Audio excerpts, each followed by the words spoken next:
Wall of Honor dinner. Now, the Wall of Honor, we decided when we first formed up InfoAge and we got the board together, we thought one of the things that we had to do was to recognize the people who came before us, spent many years of their lives at the Evans area, contributed so much to the defense of the United States, and in most cases, people don't remember them or what they did, even who they were in many instances. We thought that the thing to do was to pick out those individuals who have contributed significantly and honor them here in a place where they made history, where the history, and again, the history of radar, the history of the first, if you want to look at it, NASA originated here, and a lot of other things were done by the United States Army. So we just want to recognize those folks. Once again, welcome. Thank you so very much for coming here for our third annual Wall of Honor dinner. It's a great pleasure for me to welcome you. It's a great pleasure for me to introduce some of the people I am going to tell you about right now. The first thing I learned a long time ago is you recognize the politicians. Okay. So, and I'll tell you, you're going to understand in a second why I better recognize the politicians. But the first person I'd like to recognize, the mayor of West Lawn Branch, Mayor Janet Tusi, is here.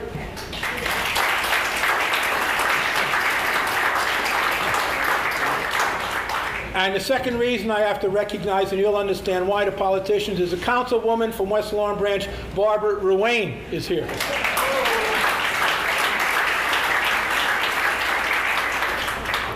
So I tell you, you gentlemen who are at work, if you think you have a tough time, you ought to see what it's like when she's sitting on the board and I'm sitting on the board and I'm hearing what I'm not doing right on the board. I'll tell you, it makes for a very interesting dinner conversations. There are some people also I'd like to recognize who have been here for 3 years with us, and you never really see them because they just do their jobs very quietly, efficiently, and professionally. And these are the kids from Shore Regional High School, Shore Players Dramatic Group. They've supported us not only here, but in our Haunted Hotel and various other things we do. And 3 of them have been here for 3 years. Larry John Keeney, standing there. Allison Beckett, who's trying to sneak out the door in the back. And Catherine Cat Costantino, where's Cat? She already snuck out the door in the back. And you know, one of the things we did this year, we changed caterers. And we're a little bit concerned about it because, you know, the caterers we had in the past were pretty well, but I've got a couple of comments tonight, which I'm very pleased to say, is that the catering is by Branches in West Lawn Branch. And we think they did a great job, and once again, we like to applaud them.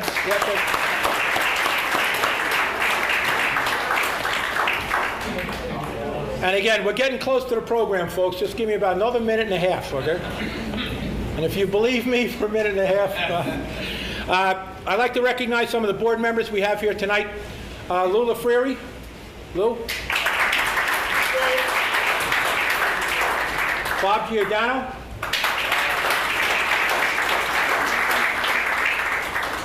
You know, I tell you, the problem with Bob Giordano, I used to think I was a pretty big guy until I walked up and started talking to Bob Giordano. And let me tell you, whoa. And that was a whole bunch of years ago back in the Meyer Center. Steve Macrinos. And once again, Barbara Ruane. Now, finish with the introductions. Now it's time to tell you a little bit about, almost like a State of the Union, but about a 3-minute state of InfoAge and what has happened here in the past couple of years. And the reason I'm telling you this is because so many of you have supported us. CACI's been an outstanding supporter, not only with people being on the board, but also with dollars when we have this affair here.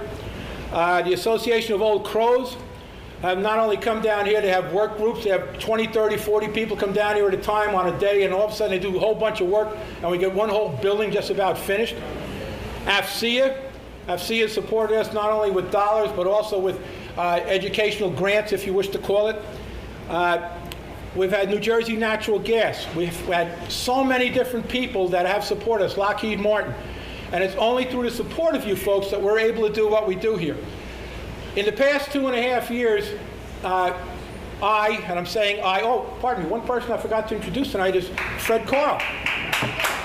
Fred. For those of you who don't know, Fred is the president and founder of InfoAge. He started this in 1993 and fought the bureaucracy for many years. And now, all he's fighting is me, because we have differences of opinion on a couple of things, but we do pretty good. We've been partners together right now for over 10 years. But one of the things we've done over the past 2.5 years, we've spent over $500,000 on this place. And if you walk around, you're not going to see too many changes in some areas, because I was initially part of the BRAC, and part of the BRAC was that this place should have been turned over in turnkey condition, which means the Army walked out, maintained it at a certain level, which is a level of acceptability. InfoAge, Wall Township, whoever's taking over this property, would turn the key, walk in, plug in their computers, and go from that. But because of the individual decisions on a couple of people, this place turned into a real hellhole. We literally had no sewers, no water, no electricity, no heat. You can imagine what that does to this place, especially 100-year-old buildings that are made of plaster and concrete. And it's only through the auspices of a gentleman by known as Chris Smith, who got on top of the Army and forced them to do some of the stuff that they're doing right now, that we have at least the condition we have. So for the past many years, but especially the past 2.5 years with the $500,000, we've been doing nothing but triage. And we've been restoring, we've been renovating, we've been repairing. I just give you an idea where some of that money goes to. Fuel alone is $11,000. Now that doesn't sound like much, but when you figure out that the Army pays all of our electric bills, and we take advantage of the Army in the wintertime by plugging in electric heaters, that $11,000 is just in oil, just for some of the areas. Plumbing, $11,000 in plumbing, and this doesn't include, folks, the thousands upon thousands of man-hours that are put in here on an annual basis. And if you come down here on a weekend or a weeknight, and myself and my wife were doing some work in the bathroom here about 3 years ago, in the ladies' room, and we finish up 11 o'clock at night, and here come about 8 or 10 guys walking in and do some work, because they got off the afternoon shift at 10 o'clock at night, and they were coming in here at 11:30 and working at 2:30 in the morning. So we have a lot of people that support us. Electricity, $14,000. Maintenance equipment alone, and this is stuff that's donated to us, and we repair our own stuff, $12,500. Floors, $52,000. That's carpets and the other. Heating and air conditioning, $70,000. Roofing, $115,000. And the thing is, we would have been able to take this $500,000 and turn it into programs if we didn't have to repair this place.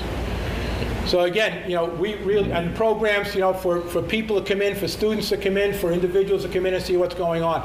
We have a fantastic library upstairs, a reference library that people coming in from all over the states just to see what we have and to talk to some of the stuff. Because the work that was done down here was exceptional. I mean, it was literally the home of radar. Almost anything to do with radar, J-stars, intelligence, electronic warfare, and sensors. The stuff they talk about at Fort Monmouth was started here by the individuals we're recognizing tonight, by the people who are here and did a lot of the work, and by the people that are on the Wall of Honor we have outside. So again, it's folks like you that support us, that come to events like this, that give us your help, whether it's coming to this, telling people about us, coming to our haunted hotel, which you want to scare the hell out of your children and make them behave. It's a good place to do it. However, I'd like to tell you, we had adults last year that walked in the door, went 50 feet, turned around and ran out to the parking lot because they couldn't take it. But anyway, we'd like to thank you. We'd like to thank you so very much for being here tonight. And I'd like to applaud you for all that you have done for us. So thank you. And now, see, I was in the infantry for a better part of 30 years, so all I know is stick figures, big block letters, and the other stuff like that. And the folks we're going to honor tonight are all scientists and engineers. And the only thing I know about being an engineer is my Lionel train set, my train set that I have in my basement when I feel like I'm an engineer driving a diesel. Okay. But the gentleman I'm going to introduce right now is going to be the Master of Ceremonies, or at least take over this portion when we do the awards. And that's a gentleman I've known for a whole bunch of years, been a member of our board for the past couple of years, and the only guy on the board bigger than I am, Bob Giordano.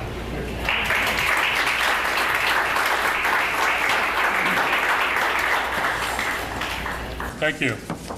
3 years ago when we started doing these ceremonies, I could read my text without any glasses, but I now have to use glasses, and if I didn't use them, I'd only have one word per page, and this would be a 47-page discussion here. But I never cease to be amazed at the profound technical accomplishments that were generated at this very special facility. We're privileged to honor 3 people tonight that worked in very different technical areas, showing the breadth of capability of this facility.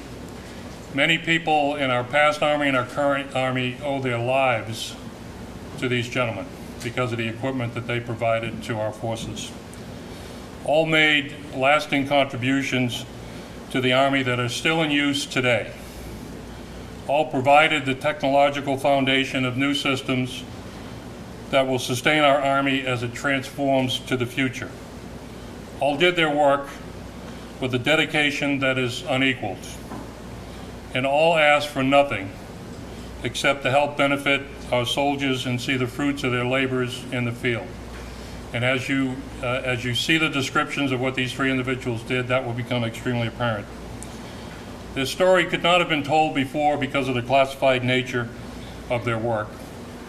And if we do give away anything classified, I'm not sure they can do anything to us anyway. So, but each of you will have to go through some screening if we do something classified. Each has excelled in their own right and left a legacy that will last forever. Many of us are fortunate to have worked with them or to have known them. We're all better for this association. Harold Jaffe, Rudy Buser, Bill Fishbein, thank you for what you've done for our country. I'm going to talk a little bit about Harold Jaffe. Harold was born in Buffalo, New York in 1921. He was the husband to Ethel for 60 years when he passed away. He was the father to 4 children, 2 of whom are here tonight. He was the brother to Charlotte, who's here tonight, and Gilbert. He was an amateur radio operator for over 70 years with call sign W2TQC in 2-way communications with operators in over 370 countries. In researching Harold's background, and I understand what a 6-meter man is and an 8-meter man is. That has to do with the size of the antenna. As a youngster here, I thought it was something else. Harold was an avid fisherman known to most of the skippers in the Jersey Shore fleet. He was a veteran of World War II, operating mobile broadcast stations as part of psychological warfare. He won 3 battle stars in the Belgian Croix de Guerre with Palm for establishing a communication system for the Belgian resistance.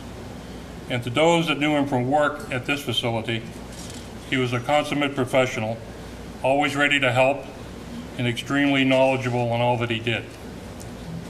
Harold was a very unassuming private man who would have been embarrassed to be getting this award here tonight. He could explain anything to a group of 2 people, but would be very apprehensive addressing an audience of this size. His daughter told me that he would get kind of grumpy, but I didn't want to put that in my remarks. However, this level of service rendered by Harold to the Army and his country simply mandate our recognition and our gratitude.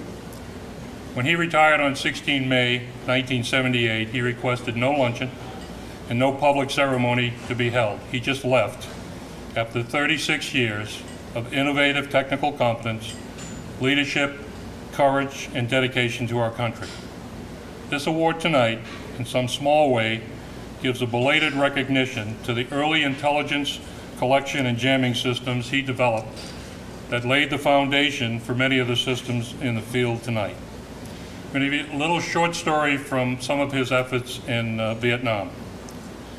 Will demonstrate what I mean about Harold. On 9 May 1961, President John F. Kennedy approved the deployment of the U.S. Army's 3rd Radio Research Unit, which was really a cover story to disguise the presence of an element of the Army Security Agency in Vietnam. Their mission was to provide signals intelligence to the U.S. advisors supporting the South Vietnamese and to help locate the elusive enemy in the jungles and mountains. Because of the dense vegetation and hilly environment, the Viet Cong guerrillas used signals in the high frequency range using small homemade transmitters and pedal generators. These high frequency signals were projected skyward to the ionosphere, where they bounced off an electrically charged layer and back to the Earth, thereby bypassing the problems of vegetation and terrain. The 3rd Radio Research Unit tried to use their current ground-based equipment that they had with great difficulty and discovered that they had to operate too close to the Viet Cong transmitters. The Viet Cong became knowledgeable about this, and they set up ambushes, and one ambush resulted in the death of 10 U.S. operators. So it was recognized that a new solution was required, and the people at the Evans area and the Army Security Agency responded. Harold and others aggressively pursued alternatives and decided on attempting to install this sophisticated equipment in airborne aircraft. Never before thought feasible. In fact, the textbook said it couldn't be done. Harold Jaffe was the linchpin of this technical team, even though he was a self-trained engineer who had never been to college. What he lacked in formal education, he made up in intelligence, resourcefulness, and tenacity. He also had the ability to break down problems and ideas into clear and simple terms, and while he may not have been able to write the theoretical equations, he understood the basic concepts and how they worked and how this could lead to an extremely efficient practical solution. Local radio stations were often used as practice targets, and one time technicians at WJLK Asbury Park radio station were puzzled when one of the Evans area technicians queried them about how their transmitter was oriented and what the antenna pattern was. Harold's team was running tests on detecting signals using the radio station as a target and needed to confirm their observations. To get a better understanding of the problem that our soldiers were facing with in Vietnam, Harold traveled to Vietnam in 1961, one of many, many trips that he made in the following years. And upon his return to the States, the team installed the equipment in a small fixed-wing aircraft nicknamed the Beaver, and through Harold's very practical solutions, created an effective system. And the way it worked was when the operator found a signal of interest, he would tell the pilot to turn the plane until that signal went away. That was called a null. He would then rotate back, find the null again, keep repeating that until they got a line of bearing to the target, then move to another location, do the same thing, and then by getting these lines of bearings, they found precise locations of the enemy signals. The concept was tested in the United States, and in March of 1962, the team carried the equipment in their suitcases to Vietnam. After many trials and tribulations in Vietnam, with the help of Harold, the airborne radio direction finding efforts provided dramatic results. For the first time, the Army possessed a signal intelligence system that could find enemy units in a timely fashion with enough accuracy to guide tactical operations.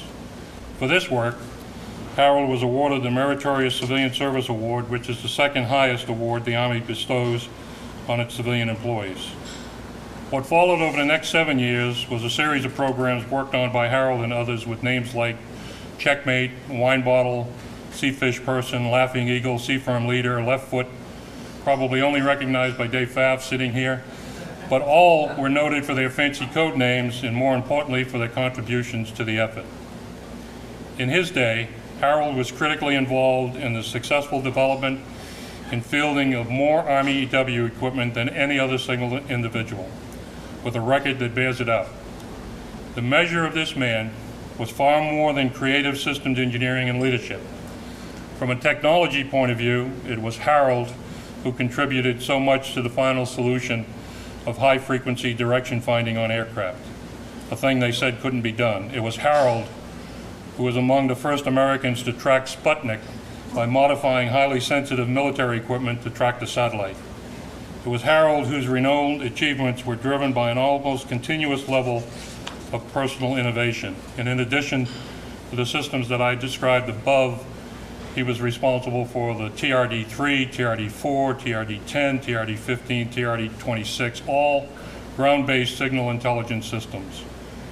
And it was Harold who ended his career developing the guardrail system, an airborne communications intelligence and location system so prominent in the Cold War of Europe and still a major element in the Army airborne signals intelligence today. The current guardrail was one of the only systems that could detect a certain class of signals in Iraq during the buildup of that conflict. Perhaps the fundamental source of Harold's technical achievements is the dedication that characterized his entire career. He gave more of himself to the Army than most civilians, and he responded to the need for rapid, workable solutions over and over again.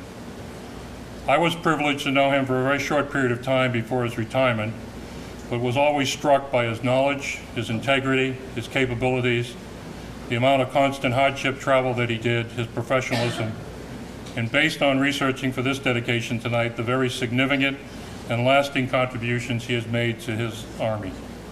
Harold Jaffe, we salute you and thank you for your legacy to the Evans area. Thank you.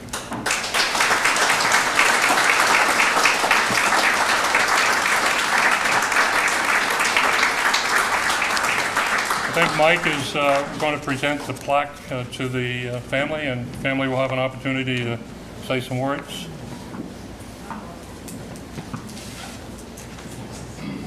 This plaque, unfortunately, doesn't go to the family. It goes to the Wall of Honor that we have here. And I remember the first time we did it, we found them 3 days later climbing up and trying to get the plaque off the wall. So now we put it on constant guard. But anyway, thank you so very much. Thank you very much. We need a picture opportunity here. Do you have to move out this? This is known as the grip and grin, ladies and gentlemen, for people that have done it before. I've been out of politics for a while. Thank you so much. And where's the rest of the family? Right. Please come on up. Over here.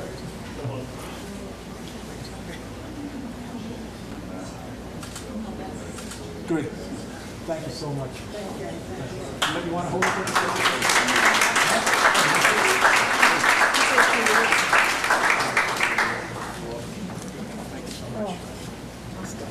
You want to stay up here with me?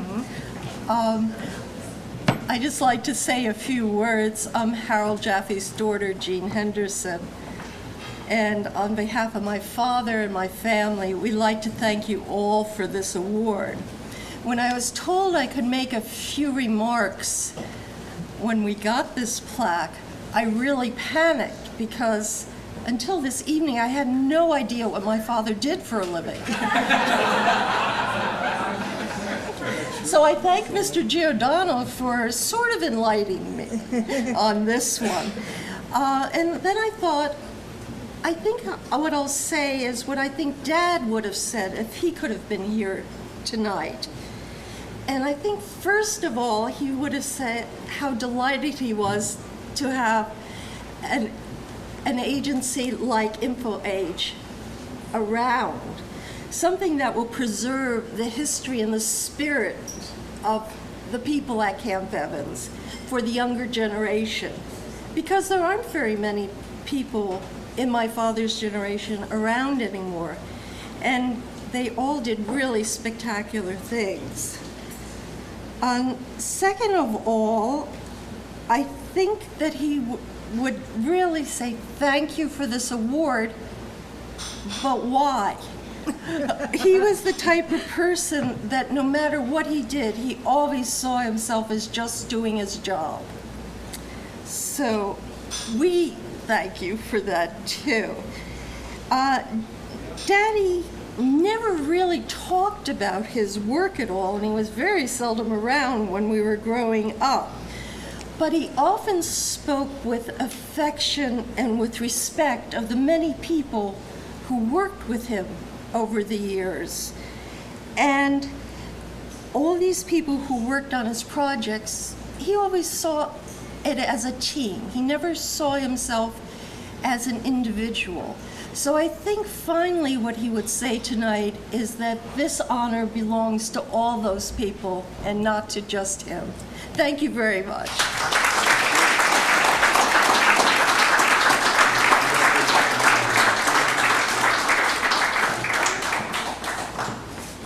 I'm going to be followed by Mike Marachi, who worked with Dr. Rudy Buser for many, many years in the backside of Evans, working on lasers and things like that. And Mike is going to introduce the award for Dr. Rudy Buser. Mike?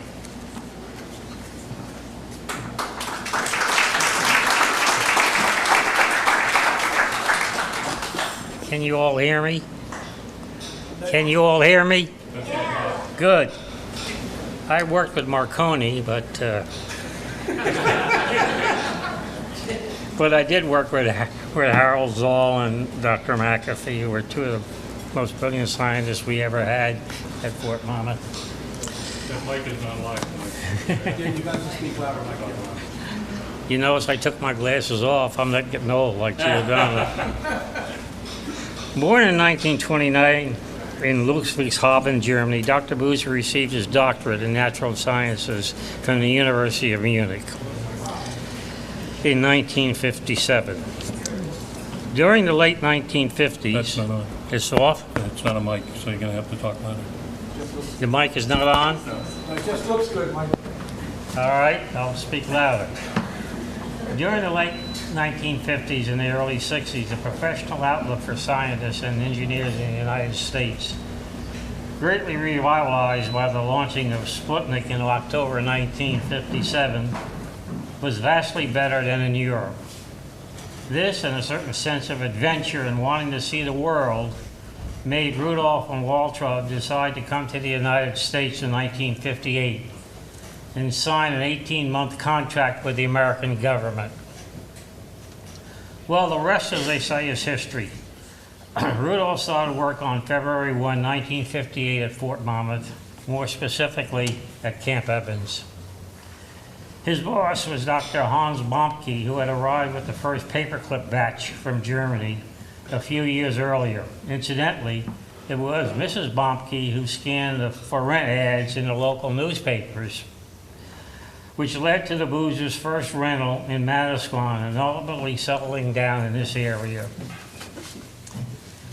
Dr. Bomke was head of the plasma research group, and that was the field that Rudolph and later Dr. Walter Buser for 2 years worked in. Walter remembers a professional visit to Forrestal Plasma Research Facility near Princeton, where she and Rudy were told that fusion was just around the corner, as soon as the required density, temperature, and pressure could be reached simultaneously. Well, according to Waltraud, it has been around the corner for almost 50 years now, and we still haven't reached it. Fusion, for you that don't know, is what goes on in the sun every day, and once we achieve fusion in this country, we'll solve our energy problems for who knows forever. Although Rudy's work led to a number of presentations and publications, it became evident that the small facility at Camp Evans could not and would not be very successful. For all his ideas, plans, and visions, Rudy was a pragmatic realist. He embraced the emerging field of lasers and started to work in the field of optical physics. Now I just want to give you a little background. Laser R&D started in 1961 under the direction of Dr. Harrison Merrill, director of the Applied Physics Division at Fort Monmouth. Early in 1961, I and 2 other members of the division conducted an in-house research effort on an accelerated basis directed towards establishing the feasibility of using the laser concept for military range-finding purposes. Up to that point in time, the military had no way of determining how far a target was. We tested the troops, and the best they could do is 15% of true range, which means that if they estimated 1,000 meters, they were off by 150. And that's without the pucker factor. And the pucker factor is you're being shot at. And when you're being shot at, you don't estimate anything too well. I mean, you got other things in mind. Well, the effort resulted in the design and fabrication of a number of prototype laser ranging systems using different approaches, each of which were smaller, lighter than the previous models. The first prototype weighed about 500 pounds and contained what we call a non-Q-switch ruby laser transmitter that emitted a pulse train of 400 microseconds in duration with a peak power per pulse of 1 kilowatt. In 1965, we had designed and built a unit weighing about 50 pounds that contained a Q-switch ruby laser transmitter that emitted a single pulse with a peak power of 2 megawatts. And those of you who are in the radar business knows with 2 megawatts of peak power, hell, you can determine the distance out to 20,000 meters accurately. progress, but still not man-portable. Around 1965, the Applied Physics Division was transferred to the Evans area and became part of the Combat Surveillance and Target Acquisition Laboratory. Subsequently, the laser R&D activities within the Applied Physics Division had grown to the point where approximately 40 people were involved in the laser program. Consequently, the division was renamed the Laser Division. From that point on, research and development efforts continued with the goal of achieving a laser rangefinder that could be handheld. For those of you who don't know, people that would use a laser rangefinder already carry on their back maybe 65 pounds just to survive. A ground soldier, when he's carrying everything on his body to do combat, he's adding another 65 pounds of items to survive in a combat environment. Research activities continued in the areas of more efficient laser materials, smaller and more sensitive laser detectors, smaller and more efficient power supplies, digital counters and displays, and above all, large-scale integrated electronic circuits for signal processing and displays. In 1970, Dr. Merrill retired and Dr. Buser transferred to the Laser Division and became director of the division. Under Dr. Buser's leadership, the development of laser rangefinders continued, culminating in 1972 in the in-house design and fabrication of a handheld laser rangefinder configured like a pair of 7x50 binoculars that weighed slightly less than 5 pounds. Subsequently, engineering test models were obtained and satisfactorily tested by the Test and Evaluation Command and the user trade-off. The laser rangefinder was type classified and was nomenclatured as the ANGVS-5. Initial production models were procured and issued to the Army personnel. Finally, the Army had the capability of measuring the distance to enemy targets with an accuracy of about plus or minus 5 meters, regardless of the distance to the targets, thereby not only improving the probability of a first-round hit for direct and indirect fire weapons, but more meaningfully and significantly increasing the survival time of the forward observers in combat who would be using the rangefinder. The life expectancy of a forward observer in combat had been, to that point in time, 3.5 minutes. If you were calling in firepower for an artillery unit or an infantry unit with an indirect fire weapon, the enemy knew that you were at an elevated point, and they would saturate the area with firepower, so you were lucky if you lived 3.5 minutes. Well, we changed all of that, obviously. In 1971, Laser Division personnel received a Department of the Army award for the development of a unique military laser target designation system successfully used in combat in Vietnam. The system provided target information not previously available to the military using laser technology developed by members of the Laser Division. The Laser Division continued throughout the remainder of 1960s with Dr. Buser overseeing the following developments.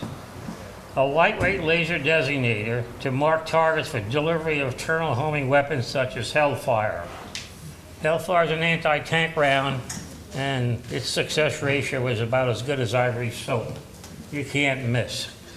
A laser spot tracker for installation on Army attack helicopters to precisely locate laser marked targets for helicopter-borne weapon systems. A laser optical augmentation system to destroy enemy optical sites. Laser later transferred to the Electronics Warfare Laboratory and called Stingray. A laser rangefinder sight for a rifle-mounted grenade launcher that measured the distance to a target and moved a reticle contained in the sight as a function of distance. In other words, that significantly improved the probability of a first-round hit. The trajectory of a mortar round is like so, but if you know the range, you can put a little microprocessor that's move it up a little bit, and you'll compensate for the pull of gravity, but the subsequent almost curved trajectory of the round. A laser airborne navigational system consisting of 3 laser ring gyros and accelerometers to measure angular velocity in 3 different planes and provide accurate directional information. The system contained no moving parts, provided better performance than previous conventional systems, and could withstand high G-forces. The system was first used on missiles and rockets by the military and is currently being used on commercial aircraft. A lightweight designated rangefinder for the Marine Corps who had a special need for a combination device, and laser training devices to simulate combat situations and measure the performance of U.S. soldiers in combat. We could simulate the combat environment, and with the laser spot, a soldier would know he got shot because the system was designed to fire a red light at a soldier who exposed himself to enemy fire. A sealed-off carbon dioxide laser providing easy portability. Previous versions of CO2 lasers were open-ended and required carrying along a tank filled with a CO2 mix, CO2, nitrogen, helium, and associated tubing, making them difficult to use in the field. And CO2 is used in many applications. The clothing people use CO2 to cut bolts of cloth, and they can put layers of cloth. The computer will drive the laser and it just cuts bolts of cloth accurately. In 1975, the Laser Division personnel received the Department of the Army Research and Development Achievement Award for the development of a mini laser rangefinder. The device was about the size of a package of cigarettes and weighed less than 2 pounds and was estimated to cost a few $100s to produce in quantity. From 1961 to 1975, we went from 500 pounds to less than 2 pounds. We pushed the hell out of everything in technology, everything, in order to get there. As a result of this development, a ranging capability could be incorporated in existing weapon systems in a simple manner, since integration would only require interfacing the range readout information with the existing weapon sight or display. The mini laser rangefinder had broad application to all Army weapon systems. Its modular construction provided flexibility of integration in or use with any military equipment requiring range information. Moreover, the device could serve as the basis of a man-portable land navigation system or an inexpensive altimeter for Army aircraft. The things I described to you so far had never been done before, and we prototyped them within here in the Evans area, so it was a hell of a lot of fun making something with your own little hands and see it work and then get into the hands of the troops. In 1979, when the Laser Division became part of the Night Vision Electronic Sensors Directorate and relocated to Fort Belvoir, Virginia, Dr. Buser moved to Fort Belvoir, continuing on as director of the division while still maintaining residence in Wall Township. Subsequently, he became the Associate Director for Science and Technology, and in 1988 became Director of Night Vision and Electronic Sensors Directorate. But,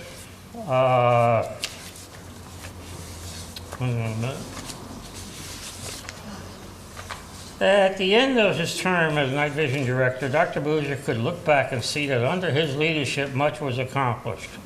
Not only were major Army advanced technology demonstrations completed in the areas of sensor fusion, passive infrared search and track, air defense, close-in man-portable mine detection, and radar deception and jamming, but by taking the lead in the areas of soldier systems, rapid force projection initiative, and image compression/transport, Dr. Buser was able to direct Night Vision towards ensuring a close interaction between the sensor community and the information transport community. This resulted in major contributions towards the digitalization of the battlefield. Most of you know that Dr. Buser loved the outdoors and outdoor activities such as mountain climbing, canoeing, skiing, sailing, and biking.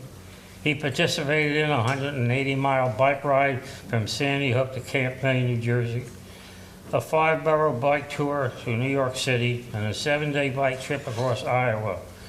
He applied his proactive attitude to the world of bike riding and was instrumental in the local area planning and building of the Capital of the Coast Trail, a trail designed to connect New Jersey State and county parks from the beach to the Capitol. Here come the bennies. But did you know that Rudy was also musically inclined? He played the piano, loved Mozart music, and could carry a tune. I first heard Rudy sing at the annual Oktoberfest held at his home.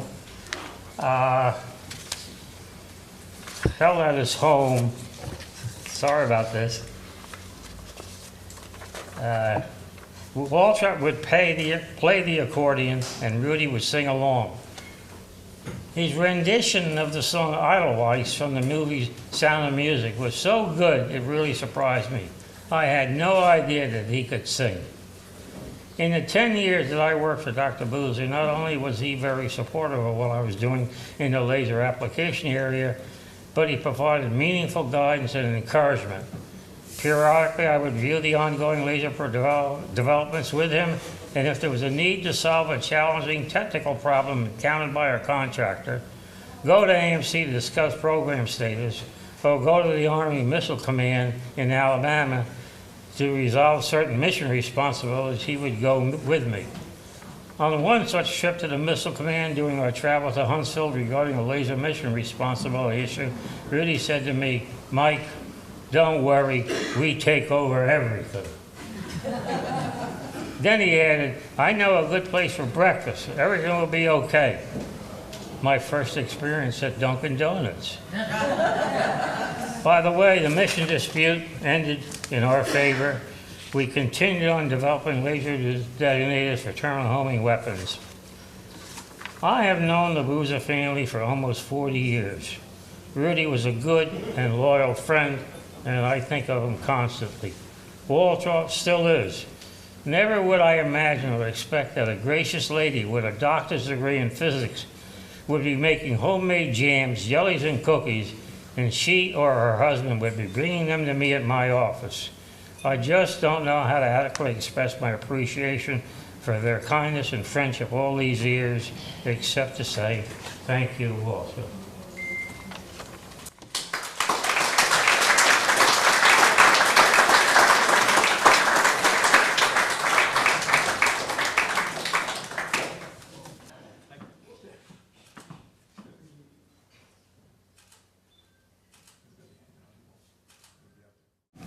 Well, I was not prepared to say something, but I'll just wing it as I did other things in my life. I'll say something which I said first at Rudolph's first retirement. He retired 3 times, from Fort Belvoir, then from the University of Florida, where he worked for 2 years, then his own company, RGB, and so. And well, last year was his final retirement. Yes, what I wanted to say was Rudolph loved his family above everything, but in all these working years, he had a mistress, and the mistress was his work. He considered himself one of the luckiest persons in the world because he loved what he was doing, and he could do what he loved, and he got paid for it. So he always said, I could not imagine doing anything else and love it that much. He really was into what he was doing. And that, of course, is part of his success. You have to love what you are doing and really dedicate yourself to it. And that is what Rudolph did. Despite his love for his family and his children, my daughter is here, my middle daughter. He has three daughters and a son. But he loved his work, and he devoted much of his, or most of his, energy and certainly time to his work. And that's what made him successful. And you're a lucky person if you have a job that you love. And thank you all for coming and listening to that. And thank you, Mike, for your presentation. You always have been a good friend. And thank all the other friends who are here. And thanks, Caroline, that you could come. Thank you all. When I see Rudy in the hereafter, I have a bone to pick with him. I used a laser rangefinder on the golf course last week, and it said the distance to the hole was 100 yards, and I only missed by 250 yards, so there must be something wrong there. Our last presenter is going to be Steve Macrinos honoring Bill Fishbein. And in many of Bill's products, you will have seen somewhere in the newsreels in Iraq being used to detect enemy fire and a variety of other things. I'll let Steve get into that. But again, it's another example in a totally different area of the significant contributions that were made by the engineers and scientists at the Evans area. Steve?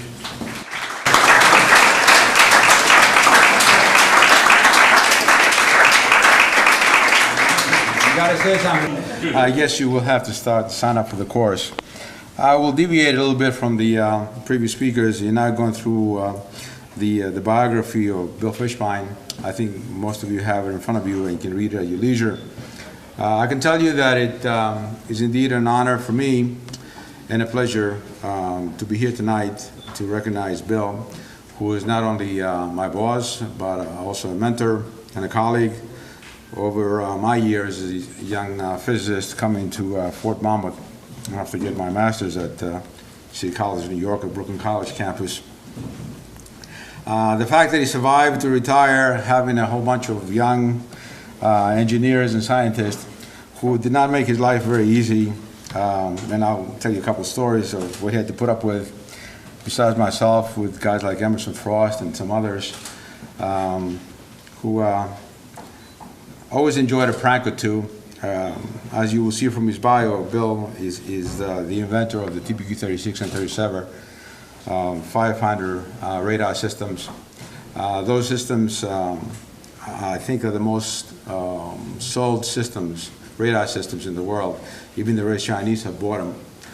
It's the most successful design that has ever been built, and of course, Bill is the original designer of those systems, both the motor and artillery radar systems.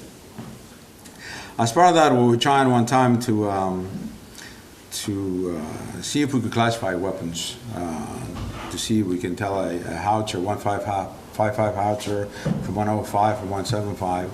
And of course, we did a lot of testing in Yuma, and they use a lot of inert rounds, mortars, and artillery shells. And we thought it was fun to bring some of those back and plant them outside the director's window. So he didn't appreciate that very much. I know that. Another time, we're doing tire classification. We're trying to distinguish wheel from track vehicles, and we had to borrow a tank and an armored personnel carrier. And to the chagrin of the groundskeepers, we did a lot of figure eights with the tanks. Messed up the grass pretty bad, so he got called up to the director's office to explain why his guys were messing up the grounds. But he survived that too. The biggest one of all was, I guess, we had a guy who shall remain nameless, whose job was to tag all the equipment. It was a time when the command had decided they're going to outsource everything. So all the wave guys, the radars, even down to almost the component level had to be tagged with a yellow tag. And myself and I had spent, and some other friends had spent about 3 days putting an experiment together. Well, this guy came in over the weekend, disassembled everything and put a yellow tag on it because he had to do that. That was his job. Well, we came in on Monday, to our chagrin, we saw everything apart, and it was taking so much time to put it together. We were so upset, we figured we had to get even.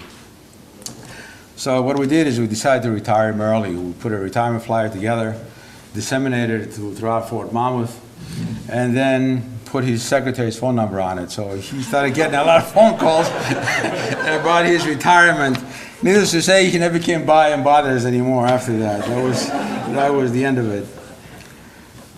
For those of you who saw the news in the Gulf War about the Iraqi invasion beginning, and the comments that every time that the Iraqis fired at U.S. forces, steel rain came upon them, and the result was that of the TPQ-36 and 37 radar systems that Bill designed.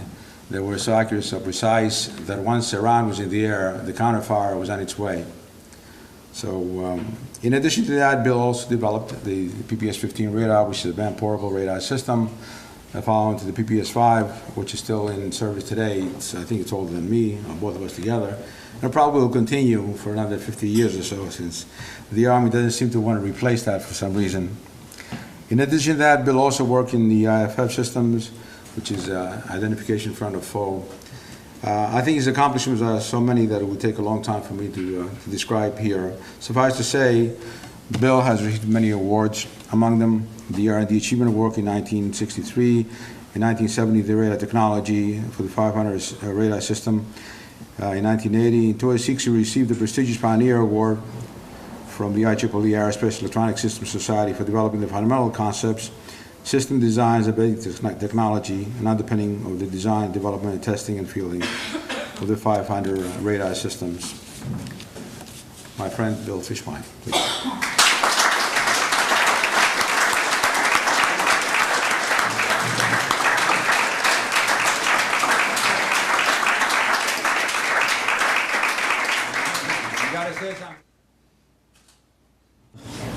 One thing Mike forgot to inform me in all of this planning, that I'm supposed to say a few words.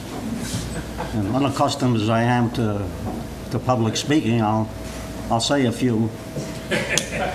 Maybe a few hundred, a few thousand. It depends on how enthusiastic I am. Well, I was glad to hear Steve talk about all of the what he calls reckless things he and his cohorts did. I guess Steve and his friends were a lot more aggressive than I ever was. I like to obey the rules. Well, it's a good thing we have people like Steve around who bend the rules once in a while. That's how you get things done. And Rudy just reminds me, Rudy and I worked on many things together. Many programs trying to keep things going at Fort Monmouth and the Evans area. And Rudy was also a heck of a lot more aggressive than I was. And boy, he always led the way when it comes to doing things to keep the technology and the people up here in the Fort Monmouth area. Strangely enough, I managed to stay here. Rudy ended up down at Fort Belvoir. And, well, of course, you got all the history about what Rudy had done and all of the problems he had in commuting back and forth between Fort Belvoir. So I had my opportunity to stay here and accomplish a few more things. This place is very interesting. In fact, it almost feels like I spent my whole life in this building, and it's almost true. I came here back in the Korean War. I think the first time I came to the Evans area was in 1951. And this building was like an ivory tower, If you got called or if there was an announcement from this building, wow, everybody jumped. And little did I know that one day I would end up in this ivory tower. When we called from here, though, when I was around, not too many people jumped. But I did get a chance when I came here back in '51. Many of the greats of radar, particularly, were here. People who had been in the business, like Dr. Zoll and a number of other people who go back to the invention of radar. And they accomplished an awful lot of things, even at that time, with the really very limited technology that was available. I often wonder what would have happened if those people had been alive today with the tremendous technology that we have available today, solid state, the internet, digital signal processing, and all the other great things that are available now. I hope that that people who are around today, especially maybe those who are coming down the line, that our children and grandchildren, having all this knowledge available to them, will be motivated to participate in technology, because I think technology is really what makes us advance. That's what makes the world go round.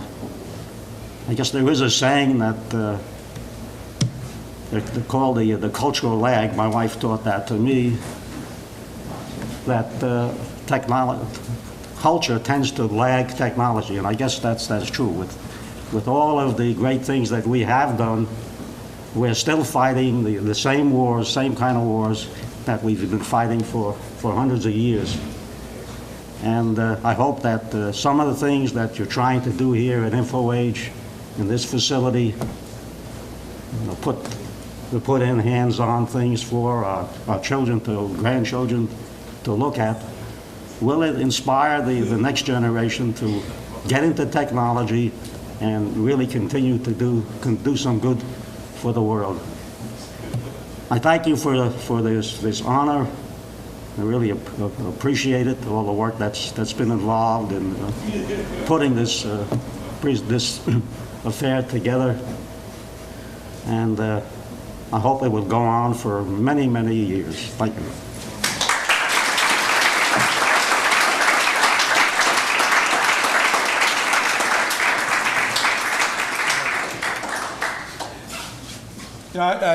Just to tie in a little bit of something, I was an infantry company commander for two companies in Vietnam, 2 rifle companies.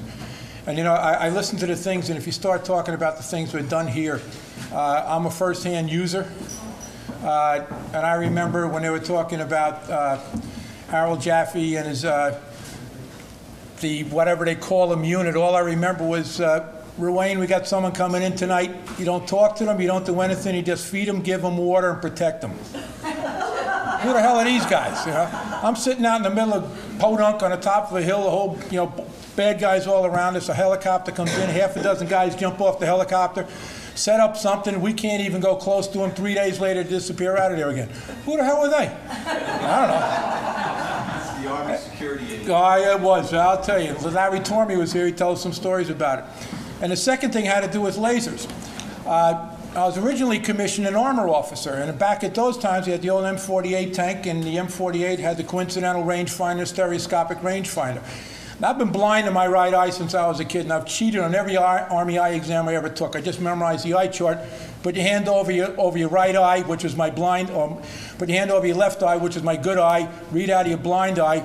So I put my hand over my right eye, read out of my left eye, which I could see out of, and I passed. Well, I could never put that damn rangefinders together, and I kept missing the target every which way but loose. And thank God for Rudy and the laser rangefinders. I want to tell you, because it's just bing, bing. I mean, it's very easy. It made things a hell of a lot simplified, or simpler for the troops. And the last thing was the counter-fire radars and the other radars. I want to tell you something. You can't believe what an infantryman's dream that is. Because the minute that first shell comes down on you, especially nowadays, with the technology that we have for our soldiers, to save a hell of a lot of lives.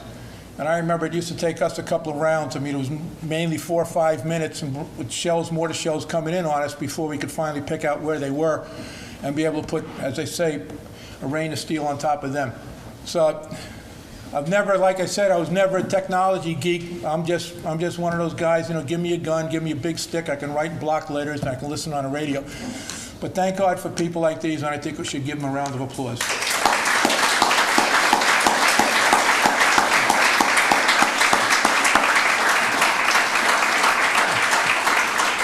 Thanks, Phil.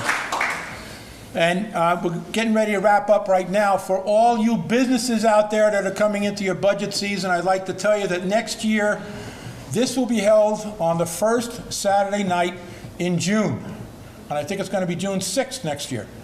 So make it D-Day as well as B-Day as well as InfoAge Day, and put it on your calendar and budget for it, both in our journal as well as making certain that you have at least 1 or 2 tables. Thank you very much, Khaki.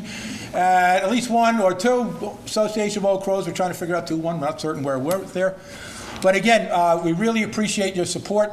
And before we sign off, I'd like the one person to put this all together. And I'll tell you, she really did. She got everything together on this, and it's been a very hectic year for both of us, but she was able to devote the time, and that's my wife, Barbara.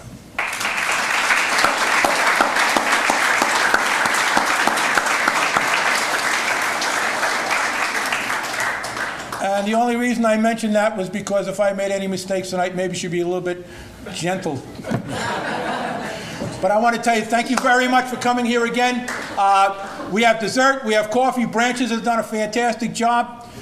We have some aperitifs in the background. We're in the back with our bartendress, Chris Latinen, who's been here for the past 3 years also. She just loves this crowd. Anyway, folks, thank you so very, very much for coming here. We really appreciate it. And now we can turn on the air conditioners and turn off the lights.